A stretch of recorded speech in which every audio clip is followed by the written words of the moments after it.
बस चल के राम पे आए प्रेम को।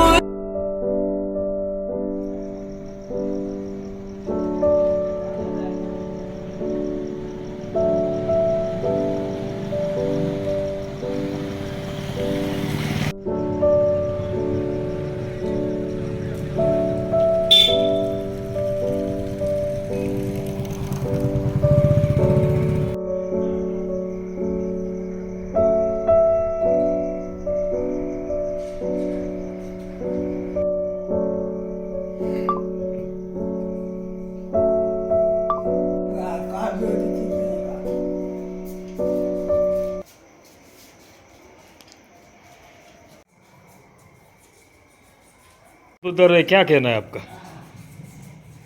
नहीं, बहुत बढ़िया है। वो तो कितना 500 वर्ष पहले का जो है कि ये अभी मुहूर्त आया। कैसा उत्सव मनाएंगे राम जी मंदिर में? ये बहुत સારું કરવું જ પડે ને। 500 વર્ષ પછી જો રામજી અયોધ્યામાં આવતા હોય અને જો અહીંયા લાઠીમાં અને ભારતમાં બધે ઉત્સવ ન થાય તો એવું થોડું ચાલે। અને ઉત્સવ બધે થવો જ જોઈએ ને। લાઠીની અંદર તો ભરપૂર તૈયારી ચાલી રહી છે। રામજી મંદિર છે, બીજા મંદિર છે, જૈન મંદિર છે, બીજા ઘણા મંદિર છે, બધાના ઉપર શણગાર કર્યો છે। રામજી મંદિરમાં દીપ પ્રગટાવશું, રંગોળી કરીશું અને મેઇન બજાર શણગારી છે, બધે કમાનું લાગી છે ને બધે અત્યારે રામમય વાતાવરણ છે।